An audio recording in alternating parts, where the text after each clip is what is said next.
दोस्तों, अगर आप वीडियो मिक्सिंग सीख कर नाम और पैसा कमाना चाहते हैं तो फिर ये चैनल आपके लिए ही है। नमस्कार दोस्तों, स्वागत है आप सभी लोगों का हमारे YouTube channel play edit solution में। इस चैनल पे मिलता है आपको सोल्यूशन के साथ साथ विश्वास भी। तो आशा करता हूँ कि आप सभी लोग अच्छे होंगे और मैं भी ठीक हूँ। दोस्तों, आपको वीडियो मिक्सिंग से संबंधित कोई भी प्रॉब्लम हो, वो प्रॉब्लम हार्डवेयर से संबंधित हो या फिर सॉफ्टवेयर से संबंधित, आप मुझे व्हाट्सएप या कॉल करिए और सोल्यूशन लीजिए बिल्कुल फ्री। नमस्कार दोस्तों, स्वागत है आप सभी लोगों का एक बार फिर हमारे इस नए वीडियो में। और इस वीडियो में हम आपको एक पीसी दिखा रहे हैं।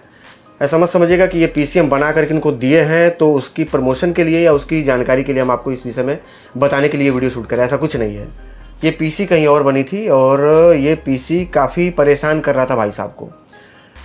परेशान होकर के इन्होंने, अब हो सकता है यूट्यूब पर देखा हो या किसी ने इनको बताया हो, मुझे नहीं पता, मैं पूछा नहीं हूँ क्योंकि कई सारे कस्टमर थे, भीड़ ज़्यादा थी आज। तो ये हमारे पास लेकर के आए थे, अपॉइंटमेंट इनका आज का लगा हुआ था और पीसी में बफरिंग इतना ज़्यादा था कि मैं लगा करके इस पीसी को चेक किया हूँ लगभग आधे पौने घंटे। बहुत ज़्यादा बफरिंग थी। उसके बाद एक दो पीसी बिल्ड करना था, उसको किया हूँ। इमरजेंसी में एक जने चंदौली से भी आए थे, अभी आपके सामने निकले हैं पीसी लेकर के, उनका काम किया हूँ। उसी बीच में इनका भी समय निकाल करके मैं काम किया हूँ। पीसी इतनी ज़्यादा बफरिंग थी। एक बार इनसे बातचीत करते हैं। भाई साहब, एक बार हम आपका स्वागत करेंगे अपने चैनल पे, और एक बार अपना कंप्लीट एड्रेस, नाम, पूरा जानकारी आप जो दर्शक देख रहे हैं उनको बताइए। मेरा नाम अमरजीत कुमार पड़ेगा, मैं सासाराम बिहार से हूँ। और ये पीसी आपने कहाँ बनवाया था सर? मैं ये पीसी सासाराम में ही बनवाया था। ठीक है, दुकानदार का नाम मत डालिएगा, उनका सासाराम में प्रॉपर जो एड्रेस है वो भी मत बताइएगा, उससे अपना कोई लेना देना नहीं है। हर आदमी का अपना भाई साहब रोजी रोटी होता है, किसी के पेट पे लात मारना मेरा काम नहीं है। मेरा काम है आपके प्रॉब्लम का सॉल्यूशन करवाना। सही है ना सर? यहाँ पे और भी सारे लोग बैठे हुए, एक बार दिखाइए। किसी के पेट पे लात के मार के मुझे कुछ मिल जाएगा, उनका नाम हम डालेंगे, मेरा क्या फायदा हो? कुछ फायदा नहीं है। उस अगले का रोजी रोटी कम होगा तो कहीं ना कहीं वो मुझे बद्दुआ देगा। ऐसा काम नहीं। कहाँ बना है ये जानकारी नहीं, सासाराम में बना था। ठीक है सर, आगे बताइए, कंटिन्यू करिए। पीसी हम सासाराम में बनवाए थे, प्रोजेक्ट सर से लिए थे मेरा। हाँ ठीक है। जब जब से प्रोजेक्ट लिए थे इसमें कुछ ना कुछ प्रॉब्लम आ रही थी। कभी बफरिंग का, कभी सॉफ्टवेयर काम करते हुए हैंग कर जाता था, बंद हो जाता था। ज़्यादातर शॉर्ट में वीडियो और क्या बोलते हैं हाईलाइट वगैरह बनाते थे तो उसमें ज़्यादातर होता था। अगर एडिटिंग करने के 1-2 घंटे बाद एडिटिंग करने के बाद अगर हम उस प्रोजेक्ट को दोबारा ओपन करते थे तो मतलब ना के बराबर ही ओपन होता था। लगभग बहुत ज़्यादा टाइम लेता बहुत, था। हाँ बहुत। ठीक है, तो आपने उन भाई साहब से कहा तो जरूर होगा कि भाई साहब हमने इतना तगड़ा पीसी बनाया है। यहाँ पे मैं आपको बता दूं, देखिए इस पीसी में कुछ पार्ट्स मिस मैचिंग थे जिसको मैंने मैचिंग कराया है। और क्या क्या पार्ट्स लगा था मैं आपको बताया था। एक बार पीसी मैं आपको दिखा दे रहा हूँ, नज़दीक आ जाइए। ये फाइनल पीसी है भाई साहब की जो वहाँ बनवाए हुए थे। XPG की रैम इसमें लगी हुई है और जो मैं लगा करके देता हूँ वो रैम नहीं है। मदरबोर्ड DDR5 GB की है और CPU कूलर ये भी थोड़ा सा गलत तरीके से लगा हुआ था, मैंने इसको सीधा किया हुआ है। सही है ना सर? हाँ जी सर। ठीक है ना? और वायरिंग बहुत ज़्यादा फैला हुआ था। ये जो वायरिंग आप देख रहे हैं सर, ऐसे वायरिंग नहीं थी, वायरिंग बहुत उल जलूल तरीके से किया हुआ था। तो मैंने सारा वायरिंग खोल करके सारे पार्ट्स को बेहतर तरीके से अपने तरीके से मैंने लगाने का प्रयास किया और कंप्लीट वायरिंग उधर तो मैं आपको दिखाई दिया हूँ, इधर के साइड में भी आप एक बार आप देख लीजिएगा। भैया आपने पैसा दिया है। हाँ सर। कितना सुंदर तरीके से ये वायरिंग हो गया है। ठीक है ना? एकदम साफ सुथरा। और सप्लाई यहाँ पे गीगाबाइट के आप देख पा रहे होंगे, 550 वाट की लगी है। मदरबोर्ड मैंने आपको बता दिया और 14600K प्रोसेसर के साथ इस मशीन को बनाया गया था। मदरबोर्ड, रैम और प्रोसेसर, इसकी कॉम्बिनेशन में मिसमैचिंग थी। अब क्योंकि भाई पार्ट्स सारे नए हैं, पैसा लगाया है अगले ने, तो कहीं ना कहीं मैंने समझदारी नहीं समझा कि पार्ट्स को चेंज कराऊं। मेरे पास एक 3 दिन पहले भी एक पीसी अपडेट हुई थी, वो थी 8th जनरेशन पीसी। आप उसका वीडियो पीछे देख लेंगे या आगे आपको देखने को मिल जाएगा। 8600K प्रोसेसर के साथ उस मशीन पे 1 घंटे का रेंडर कस्टमर ने खुद बताया था कि 1.5 से 2 घंटे लेता है। मशीन जब हमने उसको कंप्लीट किया, अपडेट किया और अपने तरीके से जब पार्ट्स लगा कर मैंने उसको रेडी किया तो आप दंग रह जाएंगे सुन करके। 1 घंटे का रेंडर निकला 9 मिनट में। मतलब आदमी एकदम मास्टर है कि भाई साहब ऐसा कैसे हो सकता है। वीडियो आपको देखने को मिल जाएगी, अगर पहले डाल दिया होगा तो, या तो फिर आगे मैं डाल दूंगा, आप देख लीजिएगा। तो आपने जब उनको बताया सर किस तरीके से प्रॉब्लम हो रही है, ये सामान, मतलब सामान क्या आपने सेलेक्ट किया था या उन्होंने सेलेक्ट किया था?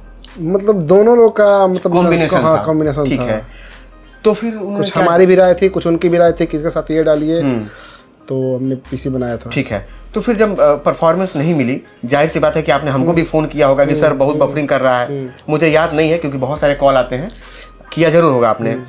उनको भी कॉल किया होगा आपने? उनको भी कॉल किया था, दिखाया भी था, तो उन्होंने EDS के अलावा हर चीज़ को रनिंग करा कर देखा था, जिसमें इसमें हम फोटोशॉप भी यूज करते हैं, एल्बम डिजाइनिंग भी करते हैं, तो उस सब में कोई प्रॉब्लम नहीं आता था। EDS जब यूज करते थे तभी प्रॉब्लम आते थे। ठीक है, अब हम एकदम सीधा सवाल आपसे करना चाहेंगे।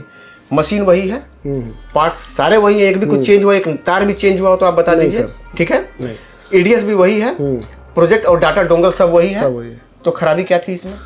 शायद बायो सेटिंग वगैरह में, बायो सेटिंग और कॉम्बिनेशन का मैचिंग, बस यही यहाँ पे खेल गड़बड़ था। और जो कि मैं कई बार बताया हूँ कि ये हर आदमी नहीं कर पाएगा। नहीं कर पाएगा मतलब इसको बुरा मत मानिएगा कि नहीं अपने आपको बहुत फत्ते खां बन रहे हैं। भाई जो है सो है, और है कि नहीं है? हाँ, एकदम सर सही है ना, क्योंकि सबको उतनी जानकारी नहीं आएगी। और मशीन भी वही है, डोंगल भी वही है, डाटा भी वही है, प्रोजेक्ट भी वही है, चलाने वाले आदमी भी वही है, सब कुछ वही है, और परफॉर्मेंस पूरी बदल गई। सही है ना? एकदम सर। बफरिंग अब कहीं रह गया है? अभी नहीं सर, और नहीं रहेगी, मेरी गारंटी है। बस इसकी बायोस में कोई छेड़छाड़ आप ना करिएगा। पीसी आप चाहे एक बार फॉर्मेट करिए, चाहे 1000 बार फॉर्मेट करिए, जब भी आपको दिक्कत हो आप फॉर्मेट करिए, इंस्टॉल करिए। दिक्कत होती है, स्टाफ हमारे पास बैठे हैं वो इंस्टॉल करवाएंगे, कोई उसमें दिक्कत वाली बात नहीं है। बस इतना ही हो सकता है कि अगर मान लीजिए आपने फ़ोन किया कि सर इंस्टॉल करवाना है, हो सकता है कि हमारे यहाँ लाइन बिजी हो, 10 मिनट, 15 मिनट, 20 मिनट, 25 मिनट, आधा घंटा आपको वेट करना पड़ सकता है। ठीक, बाकी कोई समस्या आपको नहीं आएगी। आप अपने मर्जी से बायोस खोल करके कोई भी पैरामीटर चेंज मत करिएगा। अगर कर देंगे तो फिर से नमस्कार है साहब, हमारी जिम्मेदारी खत्म हो जाएगी, क्योंकि वहीं से उसका खेल बिगड़ जाएगा। सर बायो सेटिंग तो हम आज तक जानते ही नहीं है, वो भी पहले जो बायो सेटिंग भाई साहब आप नहीं जानते हैं। हाँ। आप नहीं जानते, हो सकता है कोई और खोल दे। हाँ। दुनिया में मास्टर की कमी नहीं है। मैं आपको बताऊं, मेरे पास बहुत ऐसे लोग हैं जो डाटा खरीदे हैं, डाटा जब उड़ जाता है तो जानते हो क्या कहते हैं? सर हम नहीं उड़ाए हैं, एक तो बच्चा था, वो आया वही चला रहा था, वही उड़ा के चला गया, बच्चा डाटा उड़ाने आया था। भाई साहब कहीं ना कहीं आपकी गलती से, आपके नासमझी से, या हो सकता है कोई ऐसा पर्सन बैठा हो जिससे मेमोरी कार्ड फॉर्मेट करने की जगह हार्ड ड्राइव फॉर्मेट कर लिया हो। ऐसा हो जाता है। हाँ। जीबी आदमी नहीं देखता है तो हो जाता है, लेकिन गलती छुपाने के लिए आदमी कहता है कि सर हमसे नहीं हुआ, बच्चा से हो गया है। बच्चा मुश्किल है थोड़ा सा, वही ये घुमाने वाली बात लोग करते, तो हम भी भैया क्या करें, झगड़ा तो करेंगे नहीं। हम भी कहते हैं ठीक है सर हो गया है, फॉर्मेट तो हो गया है, आइए ले जाइए दोबारा, हम क्या कर सकते हैं। लेकिन जो सच्चाई है वो यही है कि गलती बड़े से होती है, बच्चे से गलती नहीं होगी। और हो सकता है कि 10 में से कोई एक आध केस बच्चे का हो, सारा नहीं होगा। और ज़्यादातर जब डाटा उड़ता तो लोग यही कहते हैं सर एक बच्चा बैठा हुआ था उड़ा करके चला गया। तो ये सारी चीज़ें हैं। मशीन की स्पीड इस समय काफ़ी बेहतर हो गई है, काफ़ी शानदार। और भाई साहब कितना संतुष्ट है भाई साहब? अगर 100 में से नंबर आपको देना हो तो कितना नंबर आप देंगे? 100 में से सर 100 नंबर देंगे। चलिए ठीक है, धन्यवाद आपको। बाकी जो मैं बताया उसको ध्यान रखिएगा, तो ये मशीन आपको बहुत लंबे समय तक अब साथ दे देगा। ठीक है। वीडियो एडिटिंग के लिए अगर आप भी बढ़िया पीसी बनवाना चाहते हैं तो आप यहाँ पे आकर के बनवा करके लेकर के जा सकते हैं। घर बैठे मंगवाना चाहते हैं तो घर बैठे भी मंगवा सकते हैं। और यहाँ पे एक चीज़ बता दूँ कि मैं जो पीसी बनाता हूँ उसका कंप्लीट कॉम्बिनेशन मैचिंग में बना रखा हूँ, जिसपे कभी भी आपको बफरिंग और रेंडर की टाइमिंग में दिक्कत नहीं आएगी। टाइमलाइन बिल्कुल स्मूथ चलेगा और कहीं भी आपको शिकायत नहीं मिलेगी, कोई एरर नहीं मिलेगा। इन्होंने जो पार्ट सेलेक्ट किए थे कुछ यूट्यूब से इन्होंने देखा हुआ है और कुछ दुकानदार की मर्जी से, और ये सब मिल करके किए थे, जिसकी वजह से ये काम गड़बड़ हुआ था। तो ऐसी गलती आप ना करिएगा। पीसी में सर पैसा आपका कितना लगा था श्रीमान? पीसी में 60,000 रुपया लग गया था। और 60,000 में हमारे पास भी DDR5 मशीन 32 GB रैम के साथ बन जाती है, 1 घंटे का रेडर 7 मिनट। तो अच्छा एक चीज़ और हम आपसे जानना चाहेंगे, जब ये मशीन प्रॉब्लम करना चालू किया था, एकदम सच्चाई बताइएगा, तो आपने ये चीज़ जरूर देखा होगा कि सर जी के पास भी पीसी बनती है 14 जनरेशन 32 GB रैम के साथ 60,000 में।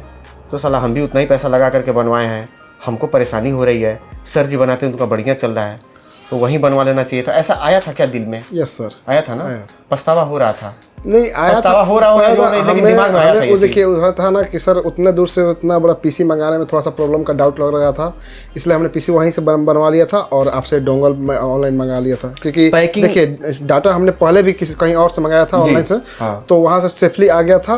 और पीसी का हमें मतलब आइडिया नहीं था कि पीसी भी उतनी सेफली, पीसी में भी पैकिंग हमारा बहुत बढ़िया रहता है, आ जाएंगे इसी वजह से। अभी देखिए एक पीसी यहाँ पे आपको बना करके दिखाई दे रहा होगा, ये बना हुआ पीसी रखा हुआ है, ये वाला। ये ऐसा मत समझिएगा कि खोखा रखा हुआ है, ये कंप्लीट पीसी है।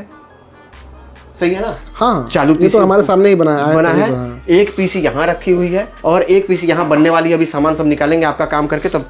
तो ऐसा कुछ नहीं है, पूरे भारत में हम पार्सल भेजते हैं, पैकिंग बहुत बढ़िया रहता है, उसकी जिम्मेदारी मेरी रहती है। जब तक आपको सामान मिल नहीं जाएगा तब तक आपके सामान की और आपके पैसे की जिम्मेदारी मेरी है। हाँ, कहीं ये दिमाग में उठ रहा हो एक सवाल, जैसे आप भी सोच सकते हैं कि अरे यार 60,000 का पीसी है, 60,000 रुपये उनको भेज दें, कहीं फ़ोनवा ना उठा में। देखिए हम लोग जीएसटी लेकर के काम कर रहे हैं। जीएसटी बंदा जो लेकर के काम करेगा उसका भागना बड़ा मुश्किल है। जीएसटी का नियम क्या है, रूल क्या है, इसको समझ लीजिए, आप भी सुन लीजिए और बाकी जो लोग बैठे हैं ये भी जान लें। जीएसटी अगर अपने नाम से आपने रजिस्टर्ड करवाया है, जिस एड्रेस के लिए जीएसटी आपने रजिस्टर्ड करवाया है, उस एड्रेस पर अगर आपको दुकान नहीं मिला, 50,000 रुपये का फाइन है। गूगल खोल करके सर्च कर लिए, मेरी बात झूठ लगे तुरंत कमेंट कर दीजिए। जो दुकान आपने खोला है, बोर्ड पे अगर आपने जीएसटी नंबर नहीं डाला है, अगर आपका फर्म है तो 50,000 रुपये का फाइन है। झूठ लगे तो गूगल करके देख लीजिएगा। और उस बोर्ड पे ओनर का नंबर नहीं है और उस नंबर पे जो नंबर दिया गया है उस नंबर से अगर ओनर से बात नहीं होती है तो भी 50,000 रुपये का फाइन है। तो जीएसटी लेकर के सोचिए कि हम यहाँ से दुकान लेके भाग जाएंगे साहब, तो इतना आसान नहीं, क्योंकि जीएसटी तभी मिलेगी जब आपका करंट अकाउंट खुलेगा, और करंट अकाउंट तभी खुलेगा जब आपका पैन कार्ड लगेगा। एक आदमी कंप्लेन कर दिया ना कि साथ मेरे साथ फ्रॉड हुआ है और उसने प्रूफ दे दिया ना, तो भाई साहब बचना मुश्किल है। आज अब वो ज़माना नहीं रहा, कानून बहुत टाइट है और कोई सोचे कि किसी का पैसा लेकर के भाग जाएंगे तो अब मुमकिन। हाँ, वो आदमी छोड़ दिया तो अलग बात है, समझिएगा बात को, लेकिन अगर वो लग गया ना तो पैसा लेकर के, क्योंकि भैया पैसा अकाउंट में आया है, सही है ना, और अकाउंट में पूरा डिटेल रहता है कि किसके नाम से अकाउंट है, वो बंदा कहाँ का है। तो अगर वो लग गया पीछे तो भाग नहीं पाएंगे आप, उसका 1 रुपया लेके नहीं भाग पाएंगे।